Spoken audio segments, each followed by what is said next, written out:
DMTV Info, votre chaîne d'information en temps réel.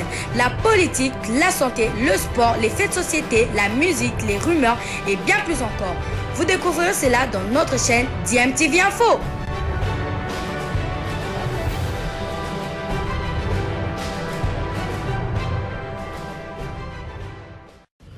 Vous êtes sur DMTV, bonjour ou bonsoir, tout dépend de l'heure à laquelle vous nous suivez. Tout le plaisir est pour nous de vous retrouver, mais surtout de savoir que vous êtes nombreux en train de suivre votre chaîne YouTube DMTV. DMTV qui vous propose l'actualité, mais vous propose aussi des analyses et des réflexions sur des sujets d'actualité, sur des faits sociaux ou tout simplement des réalités que nous observons ici chez nous en République démocratique du Congo. C'est l'heure de votre tour d'horizon, un tour d'horizon que nous vous proposons au quotidien, histoire de vous donner quelques news de certains internationaux de la République démocratique du Congo. On est toujours un tout petit peu à l'heure du mercato. On parle des rumeurs qui voient certains joueurs quitter leur club. Il y a aussi la reprise de certains championnats. D'autres sont prévus de reprendre en tout cas ce week-end.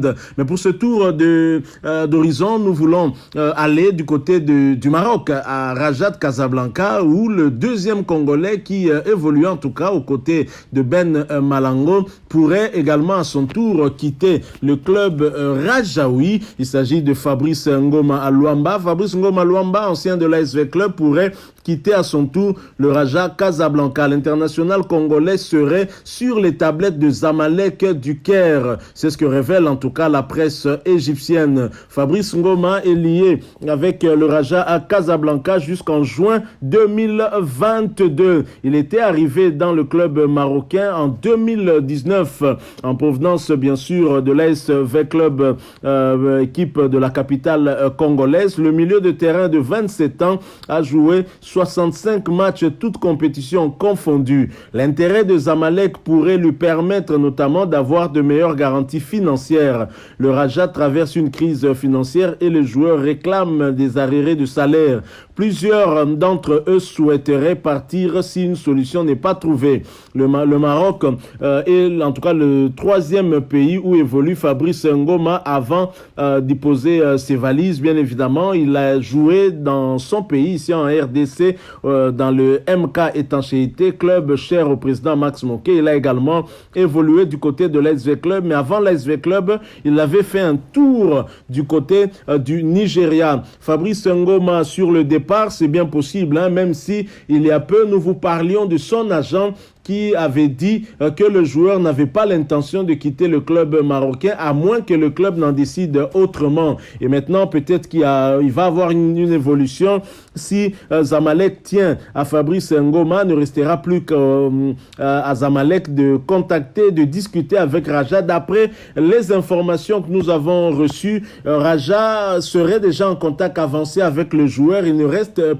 Zamalek serait en contact avancé avec le joueur, ne restera plus qu'à parler avec le Raja Casablanca qui doit fixer en fait un montant pour que ce transfert puisse se réaliser. Nous continuons donc à suivre cette affaire de près et Fabrice Ngoma est parmi les joueurs qui avaient été sélectionnés par Hector Raoul Cooper pour ce stage de 2 semaines du côté de la Tunisie en vue de préparer justement les 2 premières journées des éliminatoires de la Coupe du Monde Qatar 2022 et ce stage s'était soldé par 2 rencontres amicales, d'abord contre les Aigles de Carthage, match perdu 1-0 le 5 juin dernier. Ensuite, le 11 juin, c'était contre les Aigles du Mali, 1 but partout avec l'égalisation justement du compère de Ngoma à Raja à Casablanca. Il s'agit de Ben Malango qui avait réussi l'égalisation. C'était 5 minutes avant le terme de ce match. Donc voilà tout pour ce qui concerne Fabrice Ngoma et le Maroc.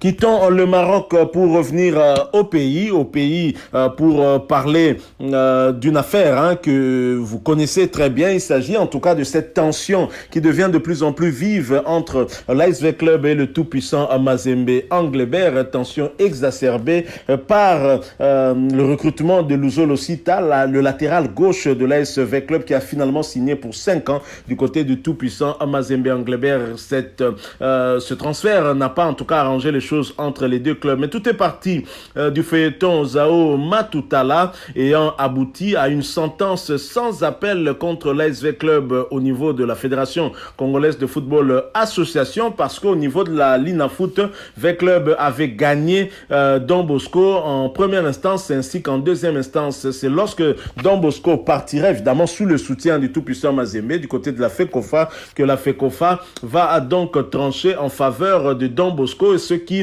aura pour conséquence la perte de 9 points sur tapis vert, et ce qui va donc propulser le tout-puissant Mazembe à la tête du classement et donc va lui donner le titre de champion de la Linafoot saison 2020-2021. Alors les relations entre les deux plus grands clubs du pays sont de plus en plus tendues. Les sorties médiatiques avec des attaques directes se sont intensifiées au cours des dernières semaines sur les réseaux sociaux notamment. On peut remarquer les fans du tout-puissant Mazembe, ceux de l'ASV Club, s'entre-déchirer. Ils ne se supportent quasiment plus, et pourtant les deux clubs ont par le passé en tout cas montré des signes de respect mutuel sous l'ère général Tango Fort. On a vu par moment le tout-puissant Mazembe prêter de joueurs à l'ASV Club et l'ASV Club faire aussi de même. En tout cas, des transferts entre les deux clubs n'étaient pas un tabou, ça se faisait sans un problème. Alors au mois de juin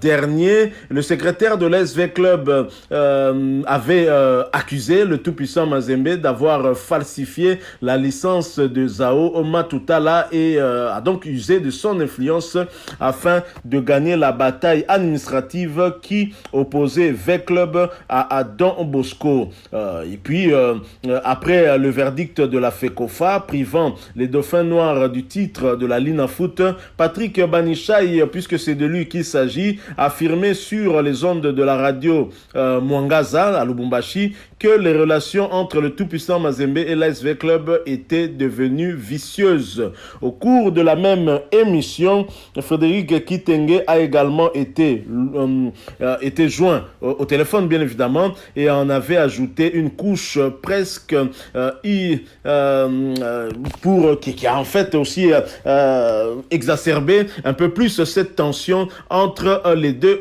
clubs. J'ai entendu dire que la licence du joueur était fausse. Dites à Banichai s'il est un homme qu'il aille au tribunal porter plainte. La licence est donnée par la FECOFA qui est à Kinshasa. Pourquoi ils n'y vont pas se rassurer qu'il s'agit d'une fausse licence?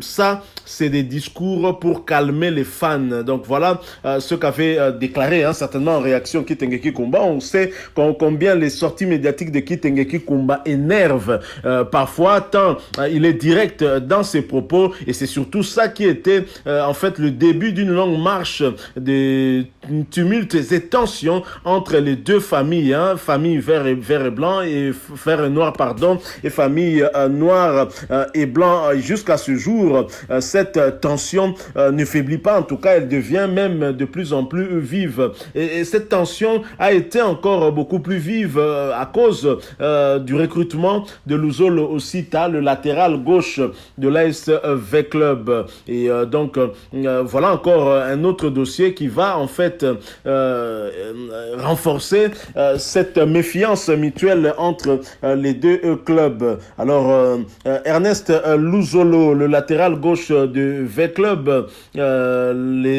l'équipe vert et noir de Kinshasa a récemment aussi paraphé un contrat de 5 ans avec le club noir et blanc de Lubumbashi. Il y aurait dans ce transfert selon V-Club.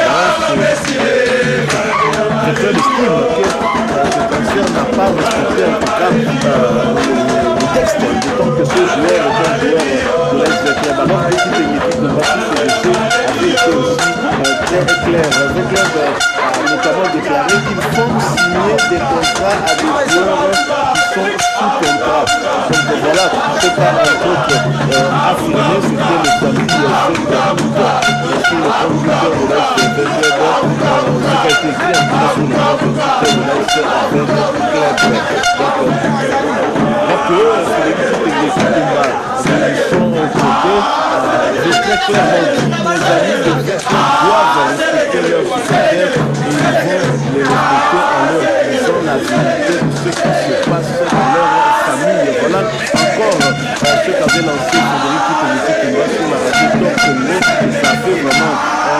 fait grandiose, puisque c'était une révélation en fait ce que Frédéric Kitenge Kikumba fait sur les ondes de la radio Top Congo le dimanche 8 août. Le directeur sportif du tout-puissant Mazembe a en même temps fait la révélation ahurissante, selon laquelle 17 joueurs, plus de 17 joueurs de l'ASV Club appartiendraient à Esther Kumba, qui n'est autre que l'épouse du général Gabriel Amisi Kumba, dit Tango au fort. Une lettre certifiant cela serait même à la FECOFA. V Club n'a donc pas le droit de vendre un de ces 17 athlètes sans consulter préalablement l'opératrice sportive précitée. Voilà ce qu'a entre autres déclaré Frédéric Kitenge, qui a été aussi confirmé par le latéral gauche Ernest Luzolo lorsqu'il paraphait son contrat. Juste après l'avoir paraphé, il s'est un tout petit peu expliqué sur les raisons qui l'ont poussé à aller au tout-puissant Mazembe et les raisons pour lesquelles il a préféré Mazembe, pas le Maroc. Il a très clairement dit qu'il était joueur de Madame Esther Kumba. Donc voilà encore un autre dossier qui a exacerbé la tension entre les deux clubs, et cette tension qui ne faiblit pas, qui continue, et les supporters véclubiens ne veulent plus entendre parler du tout-puissant Mazembe. Mais Frédéric Kitenge Kikumba, au-delà du fait qu'il est trop direct, il a quand même eu à révéler quelque chose, je pense, dont pourraient se servir les nombreux supporters de l'ASV Club et ne pas rester aveuglés par ce qui a peut-être été fait jusque-là. Ils ont été floués, à mon sens. Ça, c'est un avis personnel. Je pense qu'ils ont été floués. Entre-temps, on renforçait l'équipe, on prenait des joueurs, mais les joueurs signaient ce contrat, non pas avec le club, mais avec un individu, avec une dame. Et le secrétariat de l'équipe doit être au courant, puisque c'est le même secrétaire qui continue à assumer cette fonction. Il s'agit de Patrick Banichai. Si effectivement ce qu'a déclaré Frédéric Kitenge Kikumba est vrai, je crois que Patrick Banichai a quand même des choses à dire aux Véclubiens. Je crois que comme leur assemblée générale a été finalement reportée, on a annulé celle qui a eu lieu le 26 juillet dernier, et je pense que c'est l'occasion pour les Véclubiens justement d'avoir un peu plus de précision sur ce dossier. Ça a en tout cas créé un tollé du côté de l'ASV Club. Beaucoup de Véclubiens entendaient cela, mais ils pensaient que c'était c'était en tout cas peut-être de la fiction, mais voilà que c'est confirmé aujourd'hui que plus de 17 joueurs véclubiens appartiendraient en tout cas à l'épouse de leur ancien président de coordination, chose qui est quand même assez triste. Donc voilà la petite réflexion que nous avons voulu partager avec vous sur cette tension, cette relation qui demeure tendue entre l'ASV Club et le tout-puissant Mazembe, et on ne sait pas jusqu'où ira à ce genre de relation entre les deux clubs. On espère que les choses vont finir par se calmer, quitte à chacun des clubs de mettre un peu de l'ordre dans sa maison. Ça permettra que les choses aillent pour le mieux. Merci à vous qui nous avez suivis. Nous sommes arrivés à la fin. Si vous avez aimé cette réflexion, si vous avez aimé ce petit tour d'horizon, on a été un tout petit peu long sur le sujet de l'ASV Club. N'hésitez pas à nous le faire savoir en nous laissant un maximum de j'aime, et surtout partagez avec nous votre point de vue en nous le laissant aussi à travers un commentaire. Si vous êtes nouveau sur cette chaîne ou ancien, mais que vous ne vous êtes pas encore abonné, n'hésitez pas, abonnez-vous et n'oubliez pas d'activer la notification en cliquant sur la petite cloche que vous verrez apparaître dès que vous serez abonné, parce qu'elle va vous permettre de ne plus rien manquer sur les prochaines vidéos que nous allons vous proposer. Encore une fois, merci. Nous espérons vous retrouver bientôt avec un autre sujet d'actualité. En attendant, portez-vous bien et DMTV vous dit au revoir. Bilile le kamalo bana evele.